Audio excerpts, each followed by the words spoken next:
Okay पहले आज का प्लासेंटा के बारे में पढ़ेंगे। और आप लोग को कोई भी डाउट्स है नीचे में कमेंट्स में लिख लेना, तो एंड ऑफ द क्लास में हम डिस्कशन करेंगे। बट एज एक शॉर्ट में नए पूरा क्लास को मैं पढ़वा दे रही हूँ। प्लासेंटा प्लासेंटा में कई बार क्वेश्चंस कॉमनली आता है।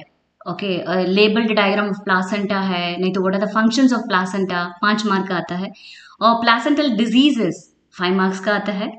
और प्लासेंटा टोटली आएगा, तो आपको इसमें हेडिंग्स पे आपको कैसे करना है, मीन्स वो टॉपिक है, हेडिंग्स में क्या क्या पॉइंट्स इंपॉर्टेंट आपको लिखना है, तो वो लिखेंगे तो आपको कंप्लीट मार्क्स मिलने के चांसेस होते हैं। Okay, introduction. प्लासेंटा है एक डिस्कॉइडल शेप। डिस्कॉइडल शेप का मतलब है सर्कुलर डिस्क। डायमीटर है 15 से 20 सेंटीमीटर होगा। सेंटर में थोड़ा सा मोटापन रहेगा, थिकनेस रहेगा, दैट इज 3 सेंटीमीटर। और कॉर्नर में 1.5 सेंटीमीटर के आसपास में, जस्ट लाइक दिस। हम लोग जो कंप्यूटर डिस्क देखा है सेम थिंग प्लासेंटा को भी देखिएगा, वही शेप है, that is what is called as discoidal shape कहता है। सो लगभग आप इसमें देखेंगे तो ये वाला जो है, आई एम सॉरी, ये वो जो प्लासेंटा है 15 से 20 सेंटीमीटर है अप्रोक्सीमेटली उसका जो डायमीटर होता है। Okay, next is haemochorial. Haemo का मीनिंग है, इट इज, हीमो माना ब्लड होता है, हीमोग्लोबिन इस प्रकार हम लोग जो वर्ड मेडिकल टर्म है, हीमो माना ब्लड होती है। कोरियल माना जैसे कोरियन, कोरियन लेयर हम पढ़ते पढ़ते दिखाएंगे। So hemo means it is a maternal blood, chorion का मतलब है chorion in contact. For example ये देखिएगा, जो this is a blood that is called as hemo. Okay, chorion है, इट इज दी जो फीटस के साइड में ये वाला जो लेयर है, one sec I will get an highlight. Okay, जो फीटस की जो साइड में है, ओके ये साइड में है, okay this is nothing but it is like amnion membrane कहता है, दैट इज कोरियन प्लेट भी कहता है, राइट। और माँ का साइड में है वो basal, okay that is a basal plate कहता है। ओके, इसके बाद में पढ़ेंगे। So chorion, hemo chorionic meaning it is blood, hemo माना ब्लड, इस कोरियन माना ये पूरा कोरियन के अंदर से ब्लड जा रहे हैं। Okay, deciduate means placenta shed after the delivery. Decidua पुराना मीन्स आप लोग जियोग्राफी में पढ़े होंगे, एक डेसिड्यूआ ट्रीज कहता है। डेसिड्यूआ का मतलब है वो जो पत्ते गिरते रहते हैं, इसलिए बोलते हैं डेसिड्यूआ tree.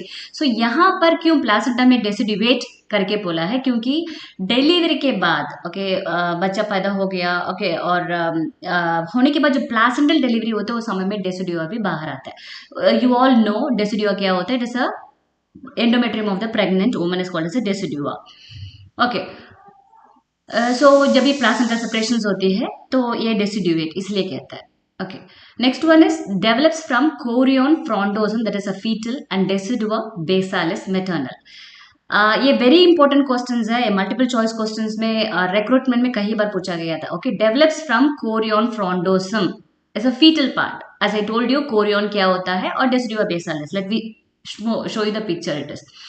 See look at this, यहाँ पर जो ब्लड है, ओके वो है कोरियन। कोरियन का मीनिंग है वो फीटस रिलेटेड है, राइट। सो वो फीटस वहां से वो स्टार्ट होती है, एंड डेसिडुआ बेसालिस होता है वो एंडोमेट्रियम की एक पार्ट है। सो ये दोनों मिलकर प्लासेंटा बनती है। Okay, remember the decidua develops from the chorion frondosum as well as the decidua basalis. Okay, यहाँ भी देखिएगा, it's clear cut. Okay, so ये कोरियन फ्रॉन्डोसम है जो फीटस का साइड में होता है, और डेसिडुआ बेसालिस है वो एंडोमेट्रियम की लेयर है। It starts, development starts from the 6th week and completes by the 12th week. So development starts मतलब प्लासेंटा जैसे प्रेगनेंसी स्टार्ट हो गया है तो उसी से तुरंत नहीं बनती है, 6 to 12 वीक्स लगता है, लगभग 3 महीना तक उसको पूरी कंप्लीट प्लासेंटा बनने शुरू होता है। ओके, रिमेंबर दिस, ये भी एक बार कई बार आया गया था, कितना महीना तक प्लासेंटा बनती है। 12 वीक्स का मतलब है 3 महीना, मतलब 1 महीने को 4 सप्ताह मान के चलो, तो 3 महीने का 4 इंटू 3 12 सप्ताह हो गया। सो द 12 वीक्स की जो ये प्लासेंटा है कंप्लीटली बन जाती है। बट 6th वीक तक प्लासेंटा काम नहीं करे, बिकॉज प्लासेंटा का मेन फंक्शन ही यही होता है, ब्लड मीन माँ का थ्रू पूरा न्यूट्रिएंट्स बच्चे को देना पड़ेगा। बट यहाँ 6th वीक तक शुरुआत ही हो रहा है, तो उसके पहले कौन क्या करता है, it is nothing but ovulation के बाद, जो ओवुलेशन होने के बाद जो कॉर्पस ल्यूटियम होती है उसी से प्रोजेस्टेरॉन आती है। प्रोजेस्टेरॉन क्या काम करता है, प्रोजेस्टेरॉन रिलैक्स करता है, so that takes a very important role. पूरी पूरी 6 सप्ताह तक पूरी पूरी वही कॉर्पस लूटियम काम करता है, वो भी कई बार क्वेश्चन पूछा गया था, राइट। सो कॉर्पस लूटियम वो 6 सप्ताह तक उसको प्रोजेस्टेरॉन की मात्रा जितना देना है, एंडोमेट्रियम का पूरा रिलैक्स रहेगा, क्योंकि वहां पर फीटस ग्रोथ होने के लिए और placenta and everything will grow. This is the placental development, okay. तो ये 6 वीक्स का है। सो धीरे धीरे यहाँ पर आपको 6 वीक्स का है। देखिएगा ये टोटली उसी समय में स्टार्ट होता है, 6 to 12 वीक्स का है। Okay, next one is placental weight at term. मतलब टर्म का मतलब है 37 वीक्स के बाद। फॉर एग्जाम्पल एक प्रेगनेंसी को 9 महीना प्रेगनेंसी होता है, तो 9 महीना प्रेगनेंसी में हम 40 सप्ताह में भी उसको काउंट किया जाता है, राइट। 40 वीक्स ऑफ जेस्टेशन कहता है। 9 months pregnancy is equal to 40 weeks of gestation. 40 weeks में 37 वीक्स तक बच्चे को एक्चुअली लंग्स वगैरह उसमें मतलब पूरी कंप्लीट मेच्योर नहीं बनती है, इसलिए 37 वीक्स का एक पॉइंट आउट किया गया है। और 37 वीक्स के बाद जो बच्चा पैदा होता है उसको टर्म बेबीज कहता है। सो वो टर्म 37 वीक्स का मतलब है लगभग आप महीना में करेंगे 9 महीना पहला सप्ताह तक कंप्लीट होने बाद ये जो प्लासेंटल वेट कितना होता है, okay. This is a term, it is around baby weight by 6, that is 1:6 ratio कहता है। So what is that 1:6? मतलब है जो बेबी वेट है, सपोज मान के चलो 3 किलो है, 3 किलो को हम ग्राम्स में बदलना पड़ेगा। 3 किलो को 3000 ग्राम्स मतलब 3000 ग्राम्स होती है, divided by 6 is nothing but 500 grams. So लगभग एक प्लासेंटा का जो वेट होती है 450 से लेकर 500 600 तक होगा। तो ये प्लासेंटल वेट जब भी बच्चा टर्म बेबीज में होता है। Okay, this is what I told you. 3 kilo है मतलब 3000 ग्राम्स है, और उसका वेट जब चेक करेंगे लगभग 400 से लेकर 600 ग्राम्स तक होता है। Chorionic leave central part is thick and margin is very thin. Okay, chorionic leave क्या होता है? ये कोरियोनिक लीव होता है जो कोरियोनिक फ्रॉन्टोसिन के नीचे एक बाग होती है। कोरियोन मतलब कोरियोन का मतलब है वही जो फीटल का पार्ट है, ओके। सो वो एक्चुअली जो कोरियोन है सबसे पहले क्या होता है, वो पूरी पूरी एक प्रोटेक्शन देता है फीटस का जब स्टार्टिंग का प्रेगनेंसी में, बट धीरे धीरे इम्प्लांटेशन होने के बाद वो धीरे धीरे गायब होने के मतलब डीजेनरेट होने के चांसेस होते हैं। That is why it is called as a chorion laeve. Last में वो मतलब नॉन विलस मेम्ब्रेन बनता है। नॉन विलस का मतलब it is no villi are there. Villi I will talk about it later on. Okay, this is a chorion laeve. वो धीरे धीरे वो नॉन विलस मेंबर बनता है। Structure of the placenta, okay. So chorionic plate और basal plate, ये 2 plates होती है। कोरियोन का मतलब है वो फीटस की साइड में है और एमनियन लाइन किया गया है, कॉर्ड अटैच्ड हो गया। बट बेसल प्लेट होता है it is outer, that is mother side. I will show you over here. So ये जो देखे ये कोरियोन जो प्लेट है, कोरियोन जो प्लेट होता है ये फीटस का साइड है। देखो यहाँ पर अम्बिलिकस कॉर्ड जा रही है, जिसका मतलब ये फीटल का साइड है। So this is nothing but amnion कहता है, ओके। एमनियन मतलब कोरियोन नीचे है, ये डबल है। एक रेड कलर होता है, नीचे ब्लू कलर होती है, तो रेड कलर जो लेयर होता है वो एमनियन है। वो एमनियन इज क्यूबोइडल सेल्स वहां पर रहते हैं, वहां पर एमनियोटिक फ्लूइड होती है। उसके नीचे में कोरियोन प्लेट कहता है, right. It is a foetus side में है। बट जो बेसल प्लेट, ये देखो बेसल प्लेट ये है, ये पूरी पूरी कहाँ पर है, ये डेसिडुआ में मतलब एंडोमेट्रियम में पूरी अटैच होती है। So there are 2 plates actually, okay. Okay, between the intervillus space contain stem villi branches, lacuna space, trabecule and blood. So ये जो स्टार्टिंग का स्टेज में, ओके, जैसे जाइगोट बन गया, उसके बाद तो फिर क्लीवेज हो गया, बोटेट्स डिविजन होने के बाद जब वहां पर इम्प्लांटेशन के लिए आता है, ओके, ये एंडोमेट्रियम है, okay. This is N endometrium. जब एंडोमेट्रियम है ये, can you see this one, this is N endometrium, okay. Endometrium में आने के बाद ये धीरे धीरे धीरे जो ब्लास्टोसिस्ट अंदर घुस जाता है एंडोमेट्रियम में। जब एंडोमेट्रियम में अंदर घुस जाता है तो यहाँ पर देखो ये this one is nothing but this is called as a lacunae. Lacunae means a gap, कोई भी नहीं है वो, और कुछ गैप ही है। तो वो क्या करेगा ये, plus eight the same time जो साइड में जो सेल्स है, जो ये है कनेक्टिव टिश्यूज है, इसको बोलते हैं ट्रैबिकुले। सो ये क्या करेगा, ये जो मेम्ब्रेन यहाँ से धीरे धीरे वो क्या करेगा, वो फिंगर लाइक प्रोजेक्शंस बनाएगा, वो जिसमें स्टार्टिंग में ये जाके जाके ये फॉर एग्जांपल यहाँ से बन रही है, बनते बनते यहाँ जाएगा और यहाँ पर इसको फटा देगा, फटने के बाद इतनी ग्रो होगा, this is a villi what I am drawing is. उसके बाद जो मेटर्नल आर्टरीज, मतलब जो माँ का जो इंडोमेट्री में जो आर्टरीज होती है, स्पाइरल आर्टरीज कहते हैं वो, राइट, वो क्या करेगा, इसके साथ बर्स्ट होने के बाद यहाँ पर पूरा ब्लड सर्कुलेशन बनेगा। ओके, सो दिस इज ये पूरा जो स्पेस है, ओके, दिस ये पूरा जो स्पेस है ये विलस कहते हैं, that is called as intervillous space कहता है, that let we talk about it later on.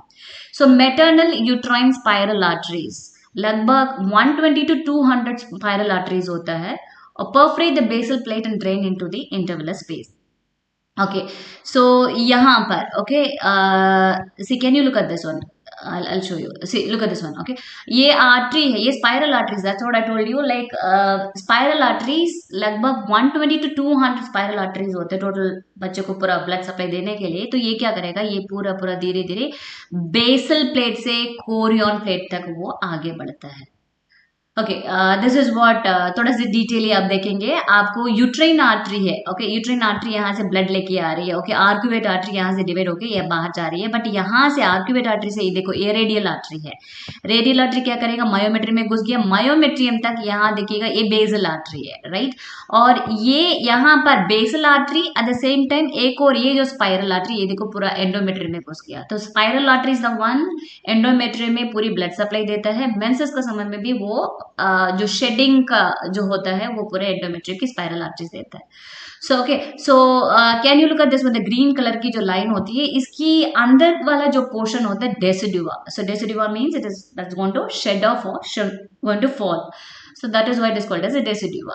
Okay, so this is the placenta. Placenta की जो ये वाला जो है ये बोला विलाइज होता है। Okay, villi it's like primary secondary tertiary करके विलाइज होते हैं, like finger like projections. I will show you one more figure is there. Intervillous space का मतलब है ये दो विले के बीच में जो भी गैप है यहाँ पर क्या करेगा, जो स्पाइरल आर्टरी का ब्लड पूरा यहाँ पर पूरी भरा रहेगा, so that is called as intervillous space. Okay, this is a spiral artery. Actually decidua ये आपको एंडोमेट्रियम के लेयर है, एंडोमेट्रियम का लेयर है, this is a myometrium, this is a myometrium की लेयर है, और ये बेसल लेयर है। बेसल लेयर की ऊपर की इतनी भाग तक, okay, so it is spongy और कॉम्पैक्ट कहता है, ये डेसिडुआ कहता है। This is god is going to shed after the delivery. So basal layer में क्या करेगा, एंडोमेट्रियम की कुछ पार्ट्स वहां रह जाते हैं, इसलिए बोलता है हमें बुक में पढ़े होंगे रेमिनेंट्स। रेमिनेंट्स मतलब उसकी कुछ भाग वहीं पर होते हैं, वो प्रोलिफरेट मतलब वो डिविजन होके फिर नया सेल्स बनने लगता है। सो डेसिडुआ मींस लाइक स्पंजी और कॉम्पैक्ट। ओके, ये जो स्पंजी और कॉम्पैक्ट लेयर ये दोनों में ये होता है। तो स्पाइरल आर्टरीज यहाँ पूरी सप्लाई करते हैं। स्टेम विलाई डायरेक्शन होता है, it is from chorion to the basal, और stem villi starts from the primary, secondary, tertiary villi. Lastly, human placenta contains villi of 3 to 4 each cotyledons, and total cotyledons are 15 to 29. I'll show you in the figure, this one also. Okay. Finally, fetal cotyledon or placentum. Placentum. So what is this fetal cotyledon and placentum is nothing but a villi है, villi से वो start होती है। I'll show you the figure later on. I'll go through this. And functional subunit is lobule कहता है। Okay, fine. See, as I told you, जो भी जो villi है, okay, this is a villi. It starts from here. It grows from here. It grows from chorionic plate to the down to the basal plate. So ये intervilli system उसको growth।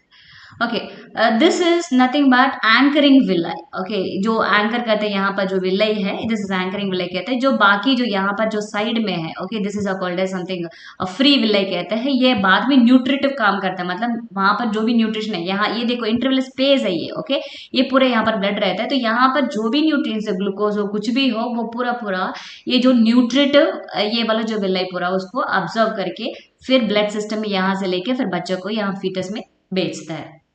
Okay, look at this one, this is a primary chorionic villi. जैसे implantation होती है, तो implantation होते समय में मतलब छठवां दिन में वो पूरा एंडोमेट्री में आ जाता है, गोल गोल बॉल का, जैसे वहां पर ब्लास्टोसिस्ट आने के बाद सो वहां पर धीरे धीरे एक साइड में एक फिंगर लाइक प्रोजेक्शन आने लगती है, और थोड़ा से और फर्दर होके तो सेकेंडरी होने लगता है, और टर्शरी में और भी और अंदर जाता है। तो see look at this one, यहाँ पर intervillous system see decidua, this is villus chorion कहता है। So this is a primary, okay, and this is a secondary and this is a tertiary.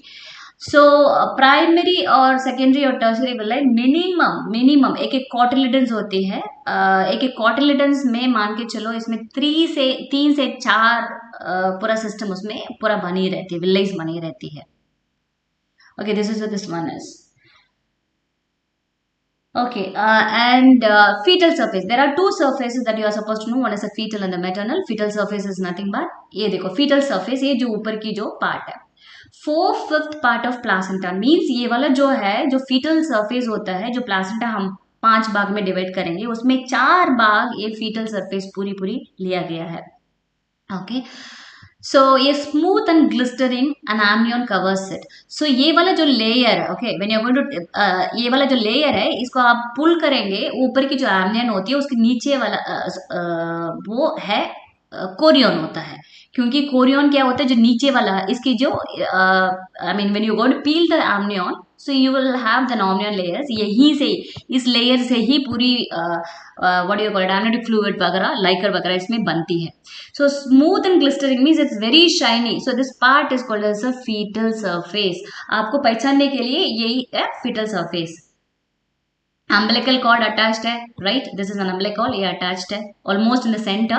Not necessary center में रहे हो, center है तो यहीं पर होना चाहिए, but बात यहाँ पर वो कोने में भी रह सकता है, बट एकदम मार्जिन में नहीं होना चाहिए, otherwise that will be a problem. कभी डिलीवरी होते समय में वो निकल जाएगा, फट जाएगा, तो फिर बाद में वहां पर निकलने में मुश्किल पड़ेगा। Visible branches of blood vessel seen, can you see this blood vessel है, ये पूरी ब्लड वेसल्स है, it will be very clear seen. amnion can be peeled off except at the insertion of the cord side. So यहाँ पर हम पुल करेंगे, okay, ये cord यहाँ से पुल करेंगे तो वो पूरी ऊपर आ जाएगा, बट कॉर्ड का साइड छोड़कर बाकी जगह में वो पूरा amnion लेयर को पील कर सकता है। मेटरनल सरफेस कैसे होता है, this is what the maternal surface is, उल्टा, ओके, जो यहाँ पर कॉर्ड है, ये पीछे वाला भाग है, ये सामने वाला कॉर्ड है, ये है, ये केवल मेटरनल सरफेस में केवल 1/5 पार्ट अ टर्म होता है। मीन्स लाइक 5 भाग में जैसे हम प्लासेंटा डिवाइड करेंगे, 4 भाग तो फीटल पार्ट होते हैं, एक पार्ट केवल ये मेटरनल सरफेस होता है। It might be rough, see look at the surface, okay, it is very rough, okay. Sponge भी है, चूंकि देखेंगे जैसे सॉफ्ट स्पंज का जैसा रहेगा, बट ढल रहेगा। Okay, it has 15 to 20 cotyledons or lobes and convex polygonal areas. Means it is like ये एक lobe होता है. Okay, you get one sec. I'll change the color of this. Okay, I'm not able to get it. Okay, fine. So ये पूरी आपको ये वाला एक पूरा ओ आपको बन जाता है। I'll get a pen. Okay, this is what this thing is. This is like this is what the cotyledon is. So वो cotyledons क्या होगा, उसमें थोड़ा से छोटे छोटे और भी कुछ होंगे, that is called as lobules. Okay, but ये cotyledons होता है, it is you call it as lobes also, cotyledons भी कहता है। It is 15 से 20 तक होती है। उसका शेप देखेंगे कॉन्वेक्स का शेप टाइप होता है। लिमिटेड बाय फिशर, फिशर का मीनिंग कट, ये तो पढ़े होंगे, right? This is see, look at this cut, okay, this is a cut, this is a fissure. Limited by fissure means वहां पर सेप्टम बनता है, सेप्टम का मतलब एक सेपरेशन, थोड़ा गैप दिखाई देगा। And it consist of decidua basalis, compact and spongy layer, okay. So as I told you, वो जो 3 लेयर्स होती है एंडोमेट्रियम में, पहला लेयर तो नीचे वाला जो भाग है वो बेसल लेयर होता है, कॉम्पैक्ट एंड स्पंजी लेयर जो बाकी जो भाग है ये पूरी पूरी प्लासेंटा में ये वाला यहाँ पर मिलती है। Okay, fine. So this is attachment, ये कहाँ पर अटैच होती है placenta, okay, upper part of the body of the uterus encroaching to the fundus adjacent to the anterior or the posterior wall of the uterus. So look at this. So ये वाला है, right? इतना ही भाग में placental attachment होना चाहिए. It is might be anterior, anterior में आगे हो, posterior पीछे हो, कुछ भी हो, कोई प्रॉब्लम नहीं, बट बात ये है यहीं पर ही अटैचमेंट होना चाहिए। रिमेंबर, सपोज यहाँ पर प्लासेंटा बन गया, ओके, प्लासेंटा फंडस में बन गया, तो सपोज ये प्लासेंटा ये बन गया, जब भी डिलीवरी होते समय में क्या होगा, ये पूरा फंडस उल्टा होके आ जाएगा, सो वो अबनॉर्मल कंडीशन होगा। तो आप लोग दूसरा वीडियो में भी देख सकते हैं, एक वार्निंग साइंस ऑफ प्रेगनेंसी मैंने डाली हूँ, उसमें inversion of uterus is emergency sign, because ये उल्टा हो जाएगा, फंडस भाग का पूरा उल्टा हो जाएगा, so that will be an another emergency, but that is different. But normally कहाँ अटैच होना है, it is like this is only A side में है, ओके, अपर पार्ट जो ग्रीन कलर पार्ट जो होती है वहीं पर अटैचमेंट होती है। Okay, again I told you separation of the placenta. I already showed you, right? The upper part of the I am sorry, okay, ये वाला जो यहाँ पर जो भाग है यहाँ तक ही वो पूरा पूरा वो गिर जाता है. This is called separation of the placenta. Means spongy और कॉम्पैक्ट लेयर निकल जाती है. सो यूट्रोप्लासेंटल दो प्रकार की यहाँ पर सर्कुलेशन होती है. वन इज यूट्रस से प्लासेंटा का और प्लासेंटा से फीटस का. सो दो हम देखेंगे. पहले यूट्रस से पहले प्लासेंटा जाएगा, प्लासेंटा से फिर फीटस जाएगा. सो यहाँ पर आप देख ले, see this is what is, ये जो है ये स्पाइरल आर्टरी है, right. I told you 120 to 200 spiral arteries क्या करता है, ब्लड देता है. कितना ब्लड देता है, ब्लड फ्लो होता है इंटरविलर स्पेस. किसको कहते हैं इंटरविलर स्पेस, ये वाला जगह को इंटरविलर स्पेस कहता है. ओके, सो ये ब्लड फ्लो कितनी देती है, 500 से लेकर 600 ml पर मिनट. वहां पर ब्लड इतना तेज से चलती है. ओके, कितनी तेज चल रहा है देखियो, इट्स 500 to 600 ml पर मिनट वो ब्लड चलती है. ओके, यहाँ पर blood volume in the villi. Villi means this is a finger like projections, like ये विलाई है. ये विलाई में क्या होता है, 350 ml होता है. और बाकी जो खाली वाला जो जगह है वो इंटरविलर स्पेस कहते हैं, दैट इज 150 ml. तो टोटल कितना हुआ, 350 plus 150 ml is equal to 500 ml. So the calculation is right. So 500 ml जो स्पाइरल आर्टरीज में जो ब्लड आती है वो ये दोनों में डिवाइड किया गया है. विलाई में it is 350 ml and 150 ml in the intervillous space पे. ओके, ये देखो, ये वाला जो बेसल है ये बेसल प्लेट है, ये कोरियोनिक प्लेट है. Remember this chorionic plate it is towards the fetus. So ये अम्बिलिकल कार्ड के थ्रू हम लोग को पता चल जाएगा. ओके, ब्लड रिप्लेस होती है 3 to 4 टाइम्स पर मिनट. ओके, 3 to 4 टाइम्स पर मिनट. सो ब्लड तो आ रहा है तो जाना भी तो पड़ेगा, राइट, और रिप्लेस भी तो होना पड़ेगा. तो देखियो यहाँ पर 3 to 4 टाइम्स पर मिनट वो बदलता है. ओके, फॉर एग्जाम्पल ये प्रेशर के बारे में भी आपको पता होना चाहिए. Uterine artery, okay, where is the uterine artery is, it's here. It's uterine artery पे जो प्रेशर है it is 70 to 80 mmHg. It is very important. ये ब्लड वेसल में ये प्रेशर कम हो जाती है, कब ज्यादा बढ़ जाती है, you know what happens is pre eclampsia में बहुत पतला होना चाहता है, उसके बाद प्लासेंटल इनसफिशिएंसी कहता है. सो यूट्राइन आर्टरी जो होता है उसका प्रेशर मात्रा है 70 to 80 mmHg होना चाहिए. And again the when, the blue colour one, okay, the when, uterine vein is 8 mmHg. Okay, what we are going to see over here is pressure in the intervillar space. Okay, intervillar space. Okay, इस space में कितना pressure होना चाहिए. Okay, space में contractions होते हैं. For example patient को labour pain हो रहा है. Okay, it's not labour pain, it's like contraction. जब भी वो कंट्रैक्ट करेगा तभी रिलैक्स होगा, right. So in that cases it's like normally contraction का समय में 30 to 50 mmHg होता है, तभी वो ब्लड आगे यहाँ से स्पाइरल आर्टरी से पुश होके बाहर अंदर आएगी.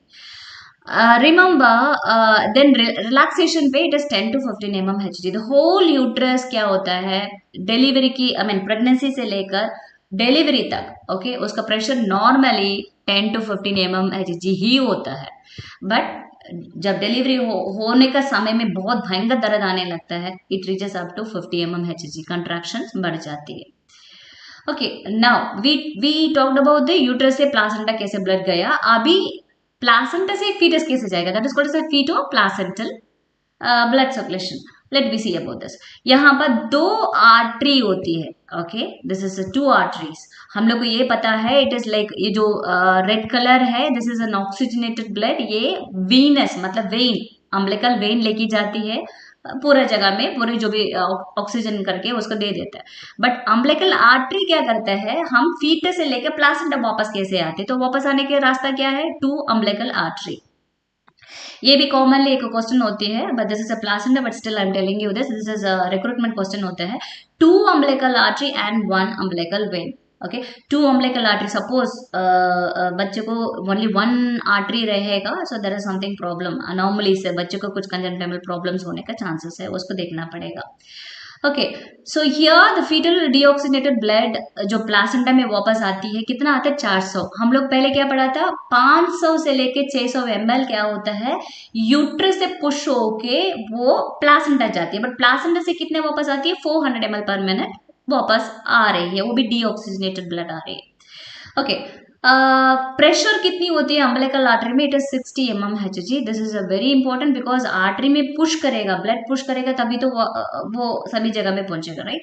सो फीटस से वापस आते समय में 60 mmHg होता है, अम्बिलिकल वेन में ओनली 10 mmHg. और अम्बिलिकल वेन है और अम्बिलिकल आर्टरी में क्या डिफरेंस देख लेंगे. अम्बिलिकल वेन में as I told you it is oxygenated blood, okay, इसलिए लाल कलर दिख रहा है, देखिएगा, राइट? ये ऑक्सीजनेटेड ब्लड है, इसमें 70 to 80% उसमें सैचुरेशन होता है. बट अम्बिलिकल आर्टरी जो ब्लू कलर की वाली, right, so that is only 50 to 60% होता है. PO2, okay. So this is pressure कितनी होती है, oxygen pressure it is 30 to 40 mmHg in the umbilical when होती है, और यहाँ पर 20 to 25 mmHg it is in the artery. Okay, now let me talk about the functions of placenta. ये commonly पूछा गया, what are the functions of placenta? You have to write about 4 important points that I'll show you right now. Now, first one is transfer nutrient and the waste product. Okay, secondly, produces and metabolizes hormones, enzymes to maintain the pregnancy. पूरी काम वो करता है, hormones देती है, enzymes देती है, right? तो produce भी करती है, metabolize भी करती है, पूरा pregnancy पूरा वही चला लेता है. तीसरा बैरियर फंक्शन होती है, और चौथा इम्यूनोलॉजिकल फंक्शंस होता है. ओके, एक एक करके हम देखेंगे. पहले transfer nutrient waste products. Okay, पहले क्या करता है, ट्रांसफर करता है. यूट्रस में जो भी है वो सामान पूरा, न्यूट्रिएंट भी, वेस्ट प्रोडक्ट्स भी, वो पूरा पूरा प्लासेंटा मेटर्नल जो ब्लड से लेकर वो फीटस का पास भेजते हैं. सबसे पहले respiratory, that is very very important, right? Okay, by 11th weeks lung movements found. Ultrasound में देखा गया 11वां सप्ताह में, मतलब 3 महीने हुआ नहीं है, 3 महीने के पहले ही, राइट? तो 12 सप्ताह को हम लोग 3 महीना कहते हैं, बट यहाँ पर 11 सप्ताह की लंग्स वगैरह बच्चे को मूवमेंट्स पता चला है उसमें. बट बात यह है गैस एक्सचेंज नहीं होता है, right? Oxygen and carbon dioxide की जो एक्सचेंज ऑफ गैसेस होता है वो नहीं होता है. Oxygen supply normally it is 8 ml per kg per minute. It depends. Okay, so cord blood flow कितना होती है, 165 to 330 ml, okay, minimum per minute. Simple diffusion का तो पता ही होगा, हायर टू लोअर कॉन्सेंट्रेशन. हमने ये कहा था जो what is that, we talked about placenta को, जो यूट्रस से कितने ब्लड आती है, 500 to 600 ml आती है. बट यहाँ जो कॉर्ड ब्लड फ्लो कितनी जा रही है, देखो, it's like pushing it on only 165 to 330 ml. It is average है, so almost we should remember it is only 500 to 600 ml. Excretory मतलब जो वेस्ट प्रोडक्ट्स को तो बाहर तो निकलना पड़ेगा, ज्यादा हो जाएगा प्रॉब्लम हो जाएगा. तो वेस्ट प्रोडक्ट्स तो पता ही है, यूरिया है, यूरिक एसिड है, क्रिएटिनिन है. सिंपल डिफ्यूजन मतलब जहां पर हाई होते हैं वो लो कॉन्सेंट्रेशन में बाहर निकल के चला जाता है. न्यूट्रिटिव ग्लूकोज, ग्लूकोज फैसिलिटेटेड और carrier mediated diffusion. I told you nutritive villi होता है, राइट? न्यूट्रिटिव और एंकरिंग विलय के बारे में पहले पढ़ाया था. सो एंकरिंग विलय होता है जिसका कोरियन के साथ अटैच्ड है, okay, and I mean basal plate के साथ अटैच्ड है. बट जो बाकी जो जिसे कनेक्शन ही नहीं है उसको न्यूट्रिटिव होता है. तो वो क्या करते हैं, ये ग्लूकोज पूरा पूरा उसको हेल्प करता है, साथ साथ उसको ट्रांसपोर्टर चाहिए, इसलिए बोलते हैं फैसिलिटेटेड और कैरियर मीडिएटेड डिफ्यूजन कहता है. ओके, लिपिड, लिपोफिलिक मटेरियल्स क्या होता है, वो डायरेक्ट ट्रांसफर होता है. ओके, स्पेशली जो आयोन्स आप लोगों ने पढ़े होंगे, आयोन्स और नॉन आयोनाइज्ड प्रोडक्ट्स आप लोग पढ़े होंगे. आयोनाइज्ड मतलब वो शॉर्ट पीरियड की, बट ज़्यादा तेज से हाईली उसको खींच लेता है, कभी कभी स्लो. ओके, मतलब जो नॉन आयोनाइज्ड होता है बहुत स्लो एनर्जी के साथ. सो ये लिपिड वगैरह डायरेक्टली वो ट्रांसफर होते हैं, स्पेशली नॉन आयोनाइज्ड में इसमें डायरेक्टली वो ट्रांसफर होता है. अमीनो एसिड है एक्टिव ट्रांसपोर्ट. एक्टिव ट्रांसपोर्ट का मीनिंग उसको एनर्जी चाहिए, means like it is like low से हाई लेवल में जाता है, मतलब from low concentration to the higher level concentration ये अमीनो एसिड ट्रांसपोर्ट होती है. Okay, so amino acid concentration fetus में ज्यादा रहता है क्योंकि बच्चा तो ग्रो होता है, प्लोरिफरेट होता है, मतलब उसमें बनते जाते, ग्रोथ होने के कारण से अमीनो एसिड उसमें कॉन्सेंट्रेशन ज्यादा होता है. बट नॉट नेसेसरी ग्लूकोज उसमें ज्यादा हो. सपोज फीटस में ग्लूकोज हम चेक करेंगे तो सपोज कम ही हो रहा है, इसका मतलब बच्चा ज्यादा यूटिलाइज कर रहा है. So that is also we have to consider. Okay, water करीब 3.5 लीटर आसपास में वाटर पूरा ट्रांसपोर्ट होती है. इलेक्ट्रोलाइट्स में sodium, potassium, chlorine simple diffusion का थ्रू जाती है. Sodium potassium is must and chlorine is also very must, specially for cell growth के लिए. Okay, calcium, phosphorus, iron, water soluble vitamin, ये सब एक्टिव ट्रांसपोर्ट होते हैं. Okay, calcium and phosphorus we all know that is for the bones, and iron specially for the RBCs बनने के लिए, और विटामिन तो इंपॉर्टेंट है for all functions. Okay, enzymatic, enzyme का भी वो ट्रांसपोर्ट करता है. ऑक्सीटोकाइनेज मीन्स न्यूट्रलाइजेस द ऑक्सीटोसिन. सो जो भी ऑक्सीटोसिन है, क्योंकि ऑक्सीटोसिन की काम क्या होता है, इट इज लाइक, सो वो पूरा कंट्रैक्शन देता है यूट्रस के ऊपर, राइट. सो फंडस का एरिया में पूरी ऑक्सीटोसिन के रिसेप्टर्स रहते हैं, तो उस समय में इन केस उसको न्यूट्रलाइज करना पड़ेगा. Okay, so starting initial stages में, फिर बाद में वो it is very important because वो कंट्रैक्शन वगैरह लेके आके वो देता है. So the enzymatic function, so this is only is going to be transported. D amino oxidase is inactivates the circulatory pressure. Okay, circulatory pressure ज्यादा हो जाएगा तो डिलीवरी भी ज्यादा होने के चांस होते हैं. So these are the enzymes which is going to be very important, playing a role. So what does it produce? What does it metabolize? Hormones क्या है? Enzymes क्या है? थोड़ा एक बार देख लेंगे. Human chorionic gonadotropin, that is HCG. This is a pregnancy hormone. Very common question है ये, वेरी कॉमन क्वेश्चन. कहीं भी रिक्रूट में जाएंगे रिपीटेडली, कहीं भी हो, it's very commonly asked. So listen to this very carefully. So human chorionic gonadotropin होता है, ये सिंथेसाइज कहाँ से होता है, और release from the syncytiotrophoblast. Okay, to stimulate the luteal progesterone production. Okay, syncytiotrophoblast होती है, मतलब जो आउटर ट्रोपोब्लास्ट तो पड़ा है, दो या two types of trophoblast cells होती है. जो आउटर वाला जो होता है उसको साइटोट्रोपोब्लास्ट कहता है, और सिंसिटिव ट्रोपोब्लास्ट जो विल्लई की फॉर्म में जाती है. ओके, वहीं पर ये एचसीजी हार्मोन प्रोड्यूस होती है. लगभग प्रेगनेंसी में 3 महीना तक ये, 12 वीक्स तक ये अधिक मात्रा में होता है. आप लोग सुने होंगे like what is that, minor disorders of pregnancy में सबसे पहले मॉर्निंग सिकनेस वो पेशेंट खाने के कारण से, यही ह्यूमन कोरियोनिक गोनाडोट्रोपिन.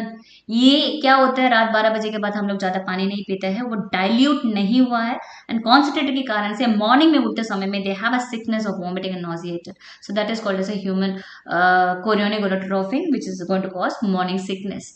ओके, ये करता क्या है, सिंसिटिव ट्रोपोब्लास्ट प्रोजेस्ट्रॉन के काम करता है. You have to know about two hormones very important specially during the pregnancy, is progesterone and estrogen. Progesterone कहाँ से होती है, प्रोजेस्ट्रॉन क्या करते हैं, मेनली एंडोमेट्रियम की जो पूरी जो लेयर्स को रिलैक्स करता है. सो प्रेगनेंसी 9 महीना कैरी करना पड़ेगा, so it has to keep it relax.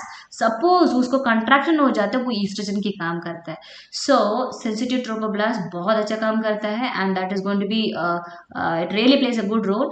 और एंड ऑफ द प्रेगनेंसी में वो पूरा डीजेनरेट हो जाता है. बट विदाउट एचसीजी प्रोडक्शन में क्या होता है, प्रोजेस्ट्रॉन की कमी हो जाता है, अल्टीमेटली मेंसेस हो जाता है. उसके बाद जो इम्प्लांटेशन होना चाहिए था वो नहीं होता, इनफर्टिलिटी में हो जाता है. So remember this main thing is like HCG production important है. आप प्रेगनेंसी की टेस्ट भी आप लोग देखे होंगे, जो मॉर्निंग का यूरिन सैंपल लेकर उसको चेक करता है, that is has this HCG hormone in that. So if it is going to be present, it is pregnancy positive कहता है, right? Okay, the next hormone is human chorionic somatotropin. Okay, so what is it is like placental lactogen कहता है, और lactogen means it is something which is going to give more energy, right? So lactogen is related to the breast, so this is going to develop the breast. ये specially उसमें colostrum वगैरह बनना है, उसके बाद मिल्क प्रोडक्शन वगैरह बनना है, ये सेल्स वगैरह पूरी ब्रेस्ट की पूरी उसको चेंजेस करने के लिए ये वाला होता है. इट ऑल्सो मेटाबॉलिज्म के पूरा उसको चेंज करते हैं मदर की. And maternal insulin sensitivity means decrease करते हैं, मतलब इंसुलिन सेंसिटिविटी कम हो जाएगा तो ब्लड में शुगर ज्यादा हो जाएगा. ओके, सो क्या करेगा, मदर का इंसुलिन कम होने के कारण से शुगर क्या करेगा, सीधा सीधा प्लासेंटा में बच्चे को पहुंचा देता है. सो बच्चे क्या होता है, मतलब द फीटस क्या होता है, वो ग्रो होने लगता है with more glucose, right. Next is एक प्रेगनेंसी एसोसिएटेड प्लाज्मा प्रोटीन होता है, इज ऑल्सो हार्मोन. प्लासेंटा और फीटस दोनों इसमें मतलब प्रोड्यूस करने के लिए मदद करता है. वो ये हार्मोन क्या करता है, ये प्लासेंटल ग्रोथ के लिए करता है, वेरी इंपॉर्टेंट. एंड फंक्शन कैसे है उसके लिए पूरा. With insulin like growth factor वगैरह उसमें हेल्प करता है. So this is why it is a pregnancy associated plasma protein. Chromosomal abnormalities होती है जब ये प्रोटीन की कोई प्रॉब्लम हो गया, मतलब लो लेवल है तो क्रोमोसोमल अबनॉर्मलिटी, स्पेशली ट्राइसोमी 21 होने का चांसेस होता है. Okay, Down syndrome you would have heard it right, और significantly correlated with this one low pregnancy associated plasma protein A. The next वाला होता है प्लासेंटल ग्रोथ फैक्टर होता है. नाम पे पता चल रहा है ना, it is a growth factor, मतलब ग्रो होना है, किसको, प्लासेंटा को ग्रोथ करना है. That's more important. इट्स ये कहाँ पर है, ये सिंसिटिव ट्रोपोप्लास्ट में पाया जाता है, और प्लासेंटा को पूरा वैस्कुलेचर मीन जो ब्लड सप्लाई वगैरह वो पूरा इसको हेल्प करता है. ओके, ये जो प्लासेंटल डिस्फंक्शन सपोज कम रहेगा तो प्लासेंटल डिस्फंक्शन क्या करेगा, डिस्फंक्शन हो जाता है, specially in pre eclampsia and the intrauterine growth retardation में होता है. तो ये ग्रोथ फैक्टर ही कम होगा तो प्लासेंटा भी कम हो जाएगा, साइज भी कम हो जाएगा, तो अल्टीमेटली बेबी का आई मीन द फीटस को जो ग्रोथ भी कम होने का चांसेस होता है. The next one is a barrier function. Barrier means it is कुछ तो रुकने के लिए ये करता है. Substances about 500 Dalton molecular weight does not cross the placenta. सभी समानांतर नहीं जाता है, तो 500 डाल्टन के नीचे जो मोलिकुलर वेट होता है वही सब्सटेंसेस पूरा पूरा क्रॉस करने का चांसेस है. बट बात ये है वायरसेस, कौन सा वायरसेस है, rubella, chicken pox, measles, mumps, poliomyelitis, ये प्लस बैक्टीरिया ट्रिपोनिमा पैलिडम और ट्यूबरकल बैसिलस और प्रोटोजोआ स्पेशली टॉक्सोप्लाज्मोसिस गोनिडी और मलेरियल पैरासाइट्स, ये सब प्लासेंटा के थ्रू क्रॉस होती है. वो क्रॉस होने के बाद बच्चे के ऊपर अफेक्ट होता है. You would have heard about TORCH. Okay, like TORCH, it's TORCH. Okay, so this is acronym actually. So ये टॉर्च इन्फेक्शन कहता है. तो ये टॉर्च इन्फेक्शन कहाँ करता है, ये क्रॉस होता है. इसमें कुछ कुछ है, जैसे for example T4 toxoplasmosis, rubella, cytomegalovirus herpes, ये सब होने का है. बट बात ये है ये अल्टीमेटली अबॉर्शन में लीड करेगा. सो ये बैरियर इसको आराम से क्रॉस करने के लिए देता है. Okay, almost all the drugs crosses the placenta. Okay, कुछ ऐसे नहीं है ये ड्रग नहीं जाएगा वो नहीं ड्रग जाएगा. जब बट बात है जो भी ड्रग जाता है वो टेराटोजेनिक बन जाता है. Teratogenic means it will have some effect on the babies. कभी हाथ नहीं, कभी पैर नहीं, कभी आंख नहीं, कुछ भी नहीं रहता. तो उस प्रकार की ये होने का चांसेस होता है, स्पेशली फर्स्ट ट्राइमेस्टर में बिल्कुल देना ही नहीं. Okay, these are the placental barriers. Okay, ये प्लासेंटल मेम्ब्रेन और बैरियर है और उसका जो साइज होता है 0.25 mm होता है.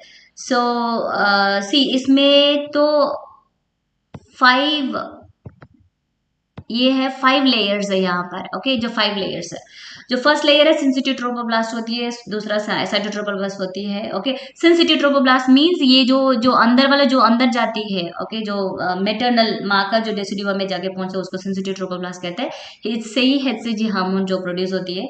और साइटोट्रोपोब्लास्ट होती है जो बाहर की, ओके, जो यूट्रस की बाहर की जो साइड में रहते हैं वो साइटोट्रोपोब्लास्ट, और बेसमेंट मेम्ब्रेन आसपास में.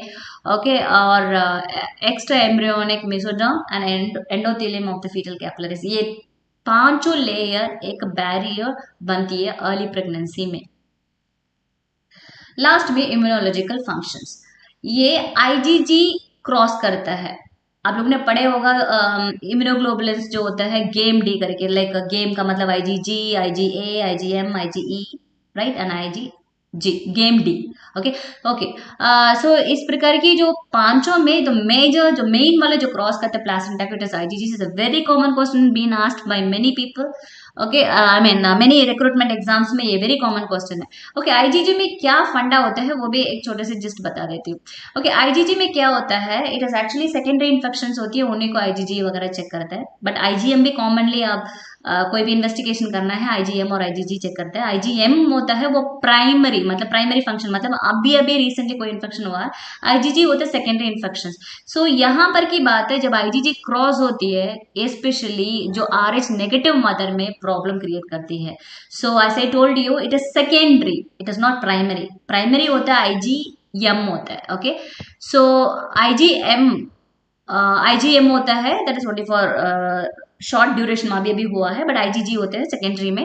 Okay, what I want to tell you is like RH negative mother में पहला बच्चा में कोई प्रॉब्लम नहीं होगा, बट दूसरा बच्चा में ये IgG क्या करता है, वो माँ नेगेटिव है, बच्चे पॉजिटिव हो सकते हैं। फॉर एग्जाम्पल माँ का जो RH फैक्टर नेगेटिव है और बच्चे को जो पॉजिटिव रहते समय में, वो क्रॉस करते समय में वो क्या होगा, अल्टीमेटली वो पहली बार वो क्रॉस कर लिया, वो क्या करेगा, ये IgG क्रॉस करने के बाद बच्चे को जो फीटल RBCs को पहचान लेके वो सीधा जाके वहां मेमोरी सेल्स में बता देता है, देखो देखो ये वाला जो है ये तुम्हारी दुश्मन है करके बता देते हैं। तो वो वहां पर पहुंचने के बाद पहला बच्चे में कोई प्रॉब्लम नहीं होगी, बट सेकेंड वाला जो बेबी में it affects actually. So RH incompatibility कहता है। ओके, सेकेंड बेबी में पूरा हाइड्रोफ्लिस पूरा सूझ के ये प्रॉब्लम क्रिएट करता है। So remember this a very important multiple choice questions which has been asked in the recruitment. It's IgG crosses the placenta. Hofer-Boer cells are the round cells that are capable of phagocytosis that can be trapped maternal antibodies crossing through the placenta. Immune suppressor. सो ये का काम करता है, this is present actually जो what is that, implantation होते समय में जो मतलब जहां पर वो डेसिडियो में कनेक्ट होती है वहीं पर ये सेल्स पाया जाता है। दिस इज फैगोसाइटोसिस की एक्शन है। फैगो का meaning it is going to eat, मतलब माइक्रोब्स पूरा वो पूरा सेल्स उसके अराउंड में जाएगा, उसको खा लेगा। सो that is what the main help it is going to help in that. So these are the immunological functions. Okay, abnormalities में दिस इज अलग ही क्वेश्चन पाया जाता है, और I have given more MCQs मैंने एक और वीडियो में बना के रखा, तो वो वीडियो में आप लोग आराम से देख सकते हैं। Just have a look at it, उसमें एक्सप्लेन भी किया है, बट एज सुन एज ये खत्म होने के बाद आप कल उसको कर लेना। I put it in the description so that it will be easy for you to go get through that. So the first abnormality is a placenta bipartite और bilobate. So this is a bipartite मतलब दो। Okay, by माने it is 2. Okay, so placenta is separate हुआ है, incomplete है और complete भी हो सकता है। It may be separated, it's 2 lobes. Okay, so the incomplete ones are known as a placenta bipartite और bilobate कहते हैं। So this is what the two. Okay, एक placenta ये है, एक placenta ये है। Okay, here the vessels of the fetal origin extend between the two lobes before joining the umbilical cord. So look at this one, ये तो fetal origin है, यहाँ पर पूरी blood यहाँ पर bifurcate means इसको एक सीधा आ रही है, वो bifurcate होके दो में जा रही है। So this is called as a placenta bipartite. Okay, don't confuse with the other one. Okay, so this is bipartite. Okay, this is before joining, मतलब प्लासेंटा का पहुंचने के पहले वो ब्लड वेसल, वहां फीटल ब्लड वेसल उसको divide होके अलग होता है। बट बात ये है प्लासेंटा ड्यूप्लेक्स आप लोगों ने सुना होगा, डबल, राइट। सो प्लासेंटा अलग है और उसका फीटल ब्लड वेसल्स भी अलग है, तो ये एक में दो नहीं है, बट वो ये एक प्लासेंटा है, उसमें ब्लड वेसल्स भी अलग है। ओकेजनली 3 डिस्टिंक्ट लोब्स होती है यहाँ पर। फॉर एग्जांपल ट्रिपलेट वाला बच्चे ट्राइपार्टेट में तो एक प्लासेंटा एक ब्लड वेसल इस प्रकार के रहेगा। So this is an abnormal that you have to notice when the placenta delivery occurs. ये क्लिनिकल सिग्निफिकेंस क्या होता है, कभी कभी ये ब्लड वेसल कभी अधूरा ही दिखाई दिया है तो हम उसमें मिसिंग है क्या है वो देख सकते हैं। Second is a placenta succenturiate. So this is what this one is, placenta succenturiate. ये लोब है, एक एक्स्ट्रा लोब होता है, ये वैस्कुलर कनेक्शंस होते हैं। Can you see this one, blood vessels यहाँ पर जाती है, right. This is called as a placenta succenturiate. Okay, one or more small accessory lobes or cotyledons. Okay, as I told you, ये lobes भी हम लोग कहेंगे, नहीं तो उस पे cotyledons भी कहेंगे। Okay, so this is one extra lobe it is developed in the membrane away from the main placenta. This is a main placenta or that is going to be a part. Okay, the lobe has a vascular connections to the main part. So clinical significance क्या होता है, कभी कभी delivery करते समय में ये वाला जो भाग है वो अंदर ही रुक जाती है यूट्रस पे, राइट। PPH होने का चांसेस होता है। You would have heard it like product of conception, ये भी है ना, मेम्ब्रेन्स है, लोब्स है, कुछ भी है वहीं पर रुक जाती है डिलीवरी के, प्लासेंटा रिमूव होने के बाद वहां पर PPH होने का चांसेस होता है, पोस्टपार्टम हेमरेज होने का चांसेस होती है। सो आपको कैसे पहचानेंगे, only by the blood vessel के बारे में, मतलब यहाँ ब्लड वेसल्स इनकम्प्लीट आपको दिखाई देगा, ये ब्लड वेसल्स दिखाई देगा, एक कनेक्शन नहीं है, ये अलग जगह में जा रहा है। So you have to find it out, that is something called as a succenturiate placenta, then उसको निकलना पड़ेगा। रिंगोजोनरी शेप्ड प्लासेंटा, नाम पे ही इसका मतलब है रिंग शेप्ड है। So look at this one, okay, this is जोनरी भी उसको दूसरा नाम है। Okay, so placenta is annular, means it is something like a circle. Okay, sometimes a complete ring भी कहते हैं और अ हॉर्स शू शेप्ड भी होने का है। This normally may be a variant of membranes placenta. Membranes मतलब मतलब प्लासेंटा मेन जगह में है बट मेम्ब्रेन के साथ अटैच्ड होता है। This is called as a ring और zonary shape placenta. Clinical significance है स्पेशली एपीएच और पीपीएच में जाने के और ज्यादा चांसेस है। एपीएच का मतलब एंटीपार्टम हेमरेज। एंटीपार्टम हेमरेज होता है उसमें अब्रप्शो प्लासेंटा अदरवाइज प्लासेंटा प्रीविया और सम एरोशंस के कारण से होता है। एंटीपार्टम हेमरेज कब होती है? वो भी 28 वीक्स ऑफ जेस्टेशन से लेकर बिफोर डिलीवरी तक होती है, बट पीपीएच होती है डिलीवरी के बाद जो होती है। सो ये प्लासेंटा में चांसेस होता है, may be. The next one is a membranous placenta or the placenta diffusa. Okay, what does that is? This is a membranous. ये प्लासेंटा डिफ्यूज है। अभी देखो पूरी ब्लड वेसल्स पूरी पूरी फैली है। ये देखो for example if I want to keep it in this way, ये पूरी पूरी इसमें पूरा पूरा ये है डिफ्यूज होके पड़ा है blood vessels. Okay, in this one the whole of the chorion is covered by the functioning villi. Okay, that's what the blood vessels are. Okay, and thus the placenta appears as a thin membrane structure on ultrasonography. Okay इसमें क्या ये है, कभी कभी retention होने का chances होता है इसमें और सीवियर पीपीएच होने के भी चांसेस होता है। The next one is fenestrated means a hole कहता है उसको। फेनेस्ट्रेटेड का मीनिंग ही यही होल है। See look at this one, hole है सेंटर में, होल है आपका, राइट। इस ये होल है, ये पूरा होल है, राइट, ये वाला पूरा होल है। ओके सो फेनेस्ट्रेटेड का मीनिंग है the chorionic plate is intact but there may be a defect in the villa structure, there might be a hole in the placenta. Okay छोटा hole हो सकता है बट बात ये है जो साइड में जो है ये इंटैक्ट है, मीन्स यहाँ पर फटा हुआ नहीं होगा। कभी कभी हम क्या करेंगे, उसमें क्या प्रॉब्लम होती है, कभी कभी हम सोचेंगे हाँ जैसे अभी प्लासेंटा सक्सेंचुरेटा देखा है उसमें एक लोब अलग था वो वहीं छूट गया, तो हम भी यही सोचेंगे, सपोज एग्जाम में करेंगे देखेंगे अरे ये कहाँ से ये कॉन्टिलेंट चला गया, ओके कहाँ से ये लोब चला गया, वो लोब अंदर रुक गया, इसका मतलब ये पीपीएच होने का चांसेस होता है। So that is what the only thing is, but बात ये आपको कैसे पता चलेगा, इसका पूरी जो होल की साइड में आसपास में है वो इंटैक्ट होना चाहिए, कहीं फटना नहीं चाहिए। Intact meaning it is like continuous without any break. Okay, extrachorial placenta. See, look at this one. This is a normal one, a basal plate. Basal plate का मीनिंग है दिस इज माँ की साइड में है और chorionic plate मतलब baby का side पे। Okay so the fetal part है ये।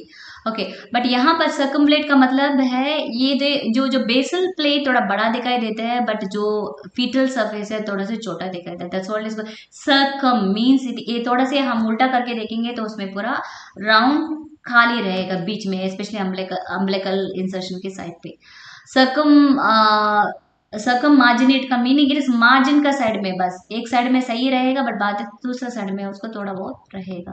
Okay so here the chorionic plate on the fetal side of the placenta smaller, that's what I told you, like fetal side में जो भी है वो भाग है वो पूरा छोटा दिखाई देगा, तो बेसल प्लेट थोड़ा से बड़ा दिखाई देगा। ओके इसमें क्या होता है वही अम्बलिकल कॉर्ड की जगह में सेंट्रल डिप्रेशन होने का दिखाई देगा और साइड में देखेगा ऐसे लगेगा थिक एक रिंग बनी है। Okay that is what is called as circumvallate placenta कहते हैं। ये जो रिंग जैसे जैसे साइड में यहाँ पर जो उठा है, okay this will be just like a ring only, you can see that on the fold. Okay double fold है ये और ये डेसिडुआ के साथ वो अटैच वैसे इस प्रकार किया गया। Okay like a cup shape you could say yes. Okay, when the ring coincides with the placental margin without any central depression. Okay, that's what I told you. यहाँ पर margin में बस कोई ऐसे दिख रहा है, इसको बोलते हैं circummarginated placenta कहते हैं। central depression नहीं है बट वो कॉर्नर पे है, थोड़ा बहुत दिखाई देगा। ओके क्या क्लिनिकल सिग्निफिकेंस क्या पता चलेगा यहाँ पर, क्या मोस्टली एपीएच है। ओके और प्रीटर्म डिलीवरी भी चांसेस होने का है और perinatal death before delivery after delivery कभी भी वहां पर इन्फेंट डेथ होने के चांसेस है। IUGR और फीटल कंजंक्टिवल अनोमलीज भी होने का चांसेस है। The next one is large placenta. This is multiple pregnancy और प्रेगनेंसी विद अनीमिया और सिफिलिस में देखा जाता है। So whenever you want to see the large placenta, बड़ा प्लासेंटा है तो सबसे पहले आपको गेस करना पड़ेगा मल्टीपल प्रेगनेंसी है, ना तो ये प्रेगनेंसी विद अनीमिया है ना तो सिफिलिस है। ओके RH नेगेटिव प्रेगनेंसी में भी होने का चांसेस है। Okay this is this thing. Okay placenta accreta और प्लासेंटा इंक्रीटा और पक्रीटा ये कॉमन टाइप्स है। What is this? Is placenta accreta होता है इट। ये प्लासेंटा जो विलई है, मैंने पहले बोला एंडोमेट्रियम में 3 लेयर्स होता है, compact, spongy and basal layer. But बात ये है जो प्लासेंटा अक्रीटा क्या होता है, मायोमेट्रियम तक पहुंच गया, मतलब एंडोमेट्रियम में ही 3 लेयर्स में ही, पहला 2 लेयर में ही अटैच होना चाहिए था जो प्लासेंटा, वो कहाँ पहुंच गया, मायोमेट्रियम में पहुंच गया ड्यू टू द पार्शियल और total absence of some residual कुछ फाइब्रोनोड लेयर वगैरह। निटाबुक लेयर करके होता है जो जहां पर अटैच होती है उसको लेयर को निटाबुक लेयर कहता है। ओके, ये वहां पर कुछ प्रॉब्लम के कारण से वो अंदर सीधा सीधा एंट्री मार। एक्चुअली निटाबुक लेयर होता है वो क्या करता है, वो व्हाट इज दैट, ट्रोपोप्लास्ट को बताता है और अंदर मत जाओ, बिकॉज ये 2 लेयर ही आपके पास एंडोमेट्री में जाना चाहिए, उसके अंदर में जाएगा तो प्रॉब्लम क्रिएट होगा। बट वहां पर ऑलरेडी डिफेक्ट है तो इट्स लाइक अ सिक्योरिटी का जैसे काम करता है निटाबुक लेयर एक्चुअली। सो अंदर वो घुसा देते हैं फिर और अंदर मायोमेट्रियम तक पहुंच जाता है। Okay, so this is what is accreta. Okay. Next, let me see about increta. Increta means it is in which सीधा एकदम endometrium तक पहुंच जाता है. Okay, this is increta. See, look at this. This one is endometrium. Okay, so ये basal layer है. Accreta is basal layer है और जो पक्रीटा होता है वो एकदम अंदर पहुंच गया। So have a look once more. This is a normal है, ये जो पहला 2 लेयर्स है, ये जो कॉम्पैक्ट और स्पंजी लेयर्स होते हैं ये एंडोमेट्रियम में नहीं पहुंचता है। बट जो ये जो लाइन लगा के रखा, राइट, दिस वन, ये पूरा है, ये this is the third layer, that is the basal layer of endometrium. So accreta क्या करता है, अक्रीटा थोड़ा एंट्री मार लिया, यहाँ तक ही मार लिया, बट मतलब एंडोमेट्रियम से थोड़ा से आगे। बट इंक्रीटा मतलब वो मायोमेट्रियम तक पहुंच गया, और लास्ट में पक्रीटा का मतलब वो पेरीमेट्रियम तक पहुंच गया। So that's the differences. Okay, so placenta percreta means it will enter into the myometrium and the serosa of the wall. So in incidence cesarean sections में अभी बहुत डेथ सारा कंटिन्यूसली होने का हो रहा है सिजरियन सेक्शंस के कारण से। PPH, retained placenta. Retained placenta का मीनिंग ये होता है जो डिलीवरी के बाद आधा घंटा तक प्लासेंटा निकला नहीं है। ओके, 30 मिनट्स तक वो टाइम ड्यूरेशन देता है, बट वो समय तक नहीं निकलेगा। सो दिस इज अ चांसेस करके हम पूछ। यूट्राइन परफोरेशन, ओके, और छेदों के अंदर घुस गया है, ब्लीडिंग में होने का चांस होता है, इन्फेक्शन की भी चांसेस है। और बार बार हम पकड़ के खींचते रहेंगे तो सीवियरली पीपीएच होने का चांसेस होता है। Okay, okay, next is placental infarcts और कैल्सिफिकेशन। प्लासेंटल इन्फाक्ट का मीनिंग है वही मायोकार्डियल इन्फाक्शन, सेम वाली, it's a placental infarction. Infarction means blood supply वहां पर पहुंचता नहीं है तो काला काला दिखाई देगा। Okay, specially it occurs in the gestational hypertension. Gestation means it is a pregnancy में ही जो हाइपरटेंशन आती है उसको बोलते हैं इट इज प्लासेंटल इन्फाक्ट्स। और प्री एक्लाम्शिया और एक्लाम्शिया में भी ये होने का चांसेस होता है। It may be associated with ageing of placenta also, like placenta एक समय में होने के बाद वो एज मतलब टर्म हो जा रहा है, वो बढ़ते जा रहे हैं, वो समय में उस समय में चांसेस होते हैं इन्फेक्ट्स वगैरह और ये वगैरह देखने के लिए।